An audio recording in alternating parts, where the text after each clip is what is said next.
Olá, meu irmão, minha irmã, muito bom estar de volta com vocês para essa nossa matéria de Pentateuco. Eu, Diácono Luciano, estarei com vocês hoje nos aprofundando um pouco sobre a cosmologia bíblica. O que é cosmologia bíblica? Quando nós olhamos para os livros da Bíblia, quando nós olhamos para o Antigo Testamento, como é que nós enxergamos aquilo que está escrito? Então é sobre isso que nós vamos nos aprofundar nesse dia de hoje para bem podermos compreender o Antigo Testamento, assim como todos os livros da Bíblia. Você que ainda não está inscrito no nosso canal, se inscreva e assim você pode receber as nossas atualizações.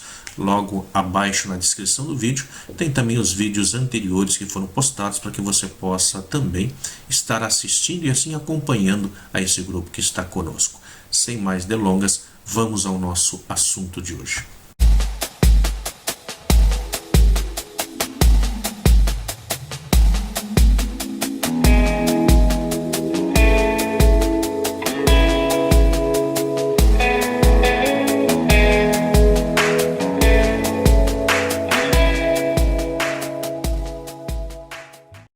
Muito bem, então, caro irmão, cara irmã, estamos aqui de volta com a nossa matéria bíblica, o Pentateuco. E antes da gente prosseguir falando diretamente nos livros, no último encontro nós falamos sobre o livro do Gênesis, um pedacinho lá nas origens, né? Fomos falar sobre o capítulo 1 e 2. E me chegou muitas perguntas, muitas indagações sobre a cosmologia bíblica. Como que o povo via a Bíblia naquela época, as histórias bíblicas. E cabe-nos então iniciar esse nosso encontro falando sobre essa cosmologia, para que nós possamos bem compreender todos os livros da Bíblia que envolvem essa história das origens. Como nós vemos o mundo hoje? Hoje nós sabemos que o mundo, o planeta em que nós vivemos é um planeta redondo. Nós sabemos que esse planeta ele não está sozinho no universo, tem vários outros planetas junto com ele. Sabemos que esse planeta está dentro de uma Via Láctea, nosso sistema solar, onde o Sol está no centro e tudo gira em torno desse Sol, esses outros planetas. Mas sabemos também que o Sol, hoje nós temos essa convicção, essa certeza, graças à ciência, o Sol também não é o centro do universo. Só que para o povo bíblico, o povo que estava escrevendo a palavra de Deus, a mentalidade que eles tinham era completamente outra. Então o que nós vamos estar vendo hoje? Um pouquinho de qual que é essa mentalidade, né? Então como os antigos viam o mundo é uma pergunta chave para nós hoje. E será que é da mesma forma que nós vemos hoje? Então de antemão já vamos dizer que não. Então para que nós possamos compreender bem a matéria bíblica, como eu já disse em algum outro encontro, nós temos que tirar os nossos óculos ocidentais, os nossos óculos de hoje, e colocar os óculos semitas, para que nós possamos compreender tudo aquilo que envolve a forma de se ver o mundo, a forma de se registrar isso na escrita. E todos os livros da Bíblia nos trazem exatamente essa forma com qual o povo estava lendo tudo aquilo que o cerca, tudo aquilo que está em sua volta. Portanto, nós não podemos simplesmente pegar os livros bíblicos e ler como se aquele que escreveu, aquele que estava vivendo essa história, os personagens dessa história, tivessem a mesma visão do mundo que nós temos hoje. Ela era completamente diferente. E é nisso que nós vamos dar continuidade então nesse encontro de hoje. A cosmologia bíblica, tanto nas escrituras judaicas como nas escrituras cristãs, é sempre a mesma. O que significa dizer isso? Significa dizer que tanto na época em que se escreveu o Antigo Testamento, assim como no Novo Testamento, a cosmologia não havia mudado. As pessoas enxergavam o universo da mesma forma. O próprio Jesus, no ambiente em que ele viveu, enxergava-se o mundo da mesma forma. E é sobre isso que nós vamos então estar nos aprofundando, para que você também, assim como aqueles que escreveram a Bíblia, possam compreender a diferença entre o que foi escrito ontem e o que é escrito hoje, e como nós podemos interpretar com o olhar de hoje aquilo que foi escrito ontem, aquilo que foi escrito no passado. Então o que nós devemos saber antes de nós tomarmos conclusões das leituras em que nós fazemos hoje? A Terra era representada como um grande disco redondo, colocado em cima das águas do oceano primitivo, e debaixo de uma cúpula, a abóbada celeste chamada firmamento. O povo imaginava que a terra era um grande disco de pizza, e nesse disco de pizza, o que o recobria, imaginem vocês, quando nós vamos num restaurante e nós pedimos um prato e o garçom vem com uma grande bandeja e sobre essa bandeja vem uma grande tampa arredondada. Isso nós chamamos de abóbada. Então aquilo que vem tampando o nosso prato principal, aquilo que está ali dentro. O povo que escreveu a Bíblia, o povo antigo, eles imaginavam exatamente isso. A terra seria esse grande disco de pizza e o que envolvia a terra, esse disco de pizza, era uma abóbada terrestre. Acima dessa abóbada, nós tínhamos as águas acima e abaixo teríamos as águas abaixo. É o que nós veremos logo mais no nosso desenho. Então, em cima dessa abóbada se encontrava água. E essa abóbada ela teria alguns furinhos, né? É como se tivesse vários furinhos através do qual as águas superiores passavam e caíam na terra, formando aquilo que nós chamamos de chuva. Então, acima de tudo isso, nós teríamos a morada de Deus no céu, circundado de anjos. Então, os anjos em volta de Deus no céu, no terceiro céu, nós vamos falar sobre isso, tentar mostrar um desenho que fala sobre isso logo mais. E fixada no firmamento estariam o sol, a lua, as estrelas e os outros luzeiros, os luzeiros menores, né? Então imaginem vocês, primeiramente um disco que está ali colocado sobre as águas inferiores e depois as águas em cima, uma abóbada terrestre onde não permite que tudo isso se alague. Daí a imagem que o povo tinha de que se fosse até o fim do mundo, portanto ao fim da terra, ali cairiam então num precipício que seria o fim do mundo, se chegar até o fim do mundo. É interessante que nos evangelhos vai se falar exatamente sobre isso, levar o evangelho, levar o conhecimento de Jesus até o fim do mundo. Muito bem, como seria então esse desenho para a gente tentar mostrar um pouquinho como que o povo via o mundo? Nessa figura que se segue nós podemos compreender um pouco melhor isso. Então nós teríamos aqui acima do firmamento nós temos as águas, né, acima do firmamento.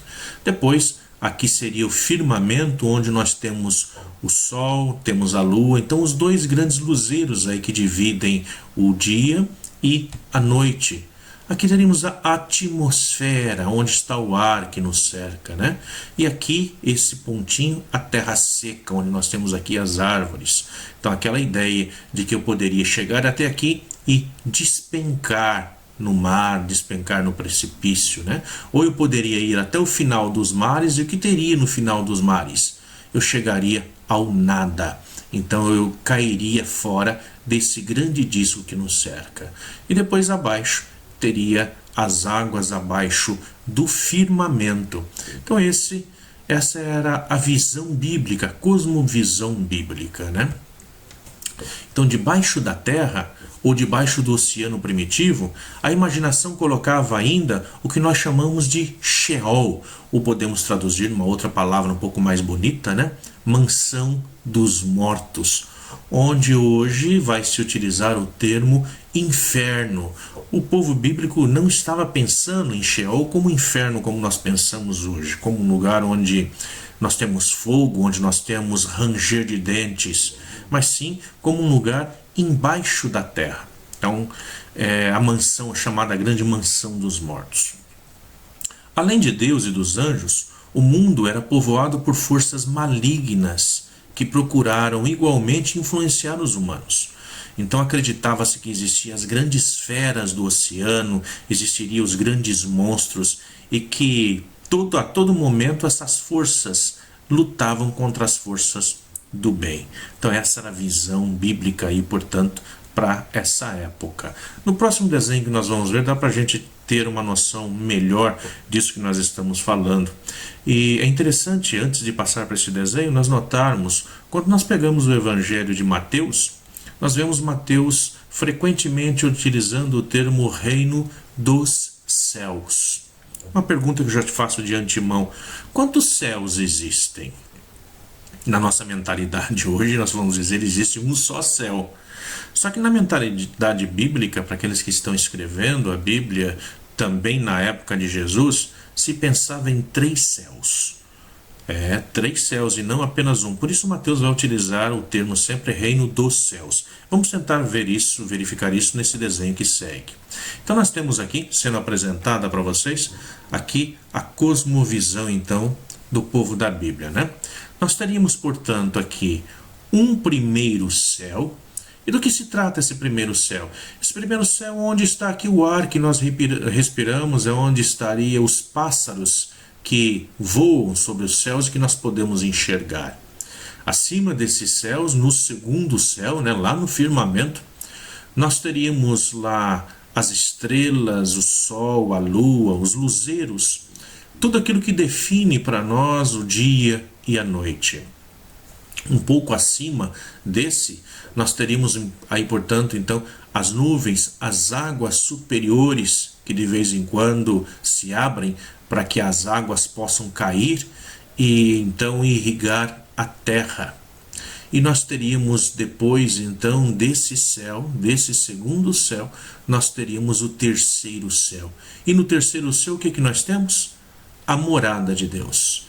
Então, lá em cima, acima das nuvens, acima das águas, acima das estrelas, nós teremos Deus sentado no seu trono, onde lá de cima ele olharia e veria todas as coisas que acontecem aqui na terra.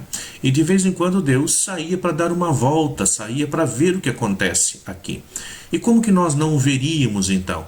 Porque ele viria e se esconderia entre as nuvens. Então essa era a visão e, portanto, não era possível se ver a Deus. Se nós olharmos mais atentamente também a água, as águas aqui inferiores, nós vemos que tem canais na própria terra que conduzem essa água para as águas inferiores. Então nós temos águas superiores, águas inferiores, e as águas que circundam a terra. Temos aqui esses espaços, portanto, na terra para que a água possa ir para as águas inferiores. Então, essa cosmovisão bíblica, ela nasce do ponto de que tudo é gerado das águas. Foi isso que nós apresentamos no encontro passado, quando nós vimos o livro do Gênesis, lá no capítulo 1. Essa é uma visão típica babilônica, uma visão típica egípcia, uma visão da região da Mesopotâmia, um dos lugares onde se tem mais água. Não é uma visão típica de Israel, por isso nós temos Gênesis 2, que vai nos trazer uma visão mais da terra sendo criada num lugar seco e não entre as águas dessa forma. Mas essa é a típica visão bíblica, onde nós vamos perceber que tudo é envolto por águas. Um exemplo disso é quando se abre um poço, como se cava a terra e se abre um poço profundo, o que sai de lá de dentro? Sai água. Portanto, o Sheol, a mansão dos mortos, não seria também um lugar onde teria fogo, porque lá nós teríamos água nessa mansão dos mortos, nesse lugar. E é interessante nessa visão que nós temos as colunas, essas colunas que são as colunas laterais, que mantém firme esse disco de pizza para que ele não se mova, para que ele não vá para outro lugar, para que também ele não afunde. Então essa cosmovisão bíblica, tudo aí envolto, portanto, nas águas. Em tal mundo, milagres e aparições não são de estranhar. Então, quando nós falamos de grandes milagres e aparições, era nesse tipo de mundo que se estava fixando essa certeza de visões, de aparições, de milagres. Nessa visão, a história não tem o seu curso próprio, mas ela é determinada ou seria determinada por poderes não terrestres, como é o caso da sedução do ser humano no paraíso, um ser humano que se permite seduzir ali então pela serpente, perdendo a felicidade, aquela felicidade primitiva. Nessa cosmovisão, seria fácil, portanto, falar de animais que falam, a serpente que fala, a mula de Balaão que fala e tantos outros animais que vão ser como nas nossas fábulas de hoje. Assim também temos as fábulas na Bíblia, que vão narrar essas histórias onde os animais também falam. Grande pergunta, os animais continuam falando hoje? Então o que aconteceu? Mudou-se a ordem dessa criação? Mudou-se como Deus havia feito? Não. Então o povo está fazendo uma leitura, utilizando dos recursos que eles têm, utilizando das fábulas e tantas outras histórias aí também. E para que nós possamos compreendê-los, devemos compreender como que eles viam realmente aí o mundo. Nesse desenho aqui, portanto, nos é apresentado aqui o primeiro homem, a primeira mulher, e aqui no centro, como a metade do corpo sendo uma pessoa humana enrolada na árvore, teríamos aqui, portanto, a serpente, aquela que representa o mal. Então a serpente, ela vai representar aí os poderes da terra, vai representar também o poder da sedução. E a serpente era muito utilizada também pelos grandes reis, pelos faraós no Egito, onde a própria coroa, algumas eram feitas aí no formato da serpente. Então representaria aí, portanto, esse poder, o poder da sedução. E nessa imagem nós temos aqui então o anjo expulsando Adão e Eva do paraíso. Eles que desobedeceram a Deus e que, portanto, teriam sido aí expulsos do paraíso, do jardim do Éden, no qual no nosso último encontro falamos que o jardim do Éden, na verdade, não é algo do qual o homem se lembre com saudades. O jardim do Éden é a esperança, é para onde o ser humano deve caminhar na sua vida, sendo cada vez melhor para poder realmente chegar ao coração de Deus e voltar a ser aquilo que ele foi criado para ser, imagem e semelhança de Deus. Muito bem, então aqui nesse desenho fica fácil para nós compreendermos. Então teríamos aqui Adão e Eva aqui saindo agora do paraíso, não estão sendo expulsos aí do paraíso. Então aqui nós teríamos a abóbada terrestre. Aqui seria, portanto, onde nós mantemos o firmamento.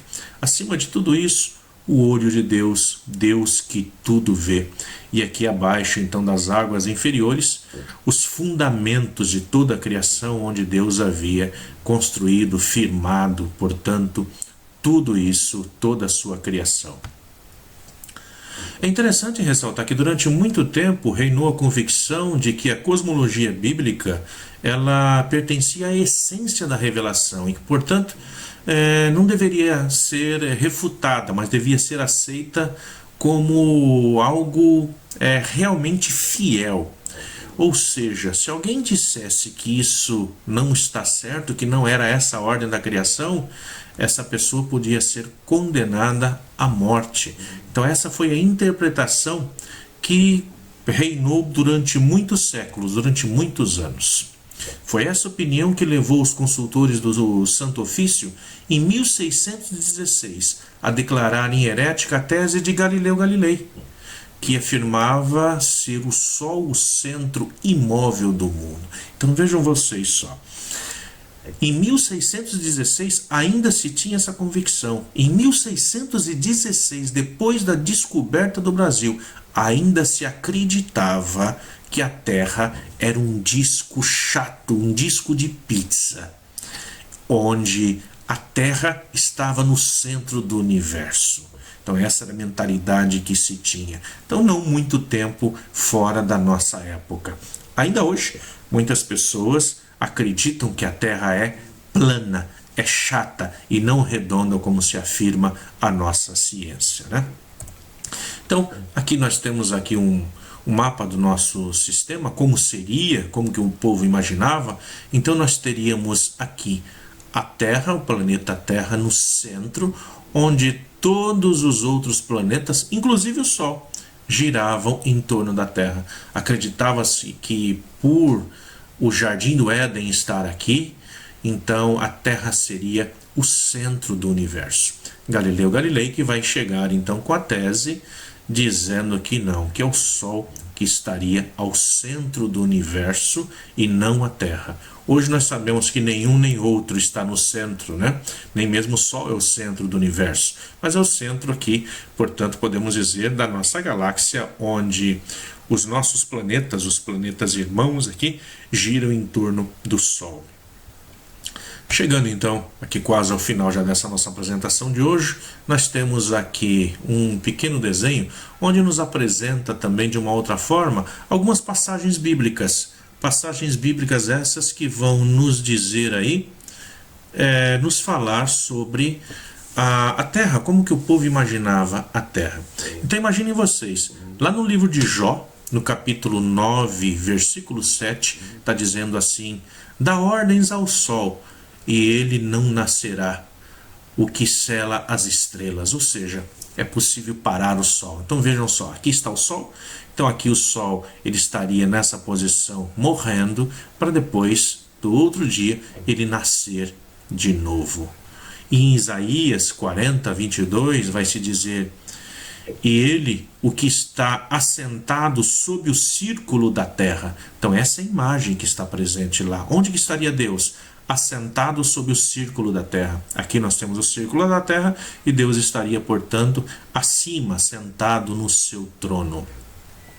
Uma outra passagem de Eclesiastes 1:5 vai nos dizer: o sol nasce e o sol se põe e corre de volta ao seu lugar onde nasceu. Então seria essa visão: o sol aqui em cima, ele nasceria, morreria e volta de novo, passando aqui a nascer novamente no outro dia. A visão que se tinha muitas vezes é de que o sol morreria. Então a cada dia o sol morreria. E por isso muitas culturas vão também tê-lo como um deus. E o grande medo de todas essas pessoas naquela época é: será que o sol voltará novamente amanhã? Será que ele nascerá novamente? E por conta disso, muitos sacrifícios humanos eram feitos aqui mesmo. Quando nós falamos aqui na nossa América Latina, existiam os sacrifícios de pessoas humanas, esperando que com a morte, com o sangue derramado de pessoas, o sol voltasse a nascer no outro dia. Um salmo, Salmo 96:10, também vai nos falar sobre essa visão cosmológica do mundo. O Senhor reina, ele firmou o mundo de modo que não pode ser abalado. Então ele firma o mundo. Então essa estrutura onde aqui embaixo nós vamos ter os pilares onde esse mundo estaria formado. Uma outra passagem também, em Jó 22:14, grossas nuvens o encobrem, de modo que não pode ver, e ele passeia em volta da abóbada do céu. Então as nuvens, essas grossas nuvens, encobririam Deus, e por isso ele poderia passear por aqui sem que nós o vêssemos, sem que nós pudéssemos notá-lo, né? Então isso é um pouquinho disso que nós estamos falando, como que o povo vê o mundo, como que o povo enxerga o mundo. Então até o início do século XX, houve quem buscasse provas científicas, desejando provar a exatidão científica de Gênesis 1, dizendo: não, Gênesis é daquele jeito que foi escrito. Ou seja, nós temos lá o primeiro homem, a primeira mulher, é daquele jeito que foi criado.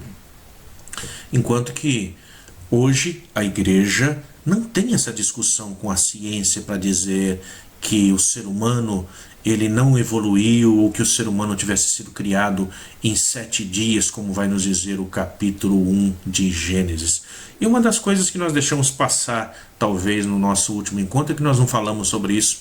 Mas se nós pegamos Gênesis 1, o mundo foi criado em quantos dias? Em 6 dias, no 7º Deus descansou. Mas se nós pegamos Gênesis 2, em quantos dias foi criado? Em apenas um dia, em um único dia. Então nós vamos ver aí a diferença que nos é apresentada. Tudo isso deve-se ao fato de que aqueles que estão vivendo estão em épocas diferentes, portanto estão vendo também o mundo aí de formas diferentes, de formas que nós devemos hoje interpretar tudo isso que está sendo feito. A Bíblia, portanto, ela é o reflexo de uma vivência do povo com o seu Deus e de Deus com o seu povo. Não é uma história que nós podemos marcar, demarcar, contar. É uma história de fé de Deus para com o seu povo. Deus, ele está na história do povo e por isso ele está na Bíblia Sagrada. Por sua vez, a Bíblia ela vai ajudar o povo a viver quando leem essas histórias. O povo começa a compreender que é Deus, através da Bíblia, que anima e orienta o seu povo para continuar a luta, vivendo e nunca desanimando. Principalmente nesses tempos em que nós estamos vendo hoje, quando nós olhamos novamente para a Bíblia, nós fazemos uma releitura e percebemos que Deus continua caminhando com o seu povo. É por tudo isso que dizemos que a Bíblia é palavra de Deus e revelada por Deus. Muito bem, esse é o nosso encontro de hoje sobre a cosmologia bíblica. Então fica aí para vocês, espero que vocês tenham gostado, que consigam compreender melhor. E pensando dessa forma, todas as vezes que vocês se depararem com textos que às vezes não fazem muito sentido para nós hoje, pensem nisso, como é que o povo estava vendo o mundo que o cerca naquela época. Aí sim você vai compreender e aí pode trazer essa história para os dias de hoje. Muito obrigado a vocês que estão nos seguindo. Novamente volto a dizer, aquele que ainda não nos segue e gostaria de seguir, então faça a sua inscrição, toque o sininho aí para dizer que gostou desse encontro de hoje e nós vamos nos vendo nos encontros que vêm. Muito obrigado, fiquem com Deus e até a próxima.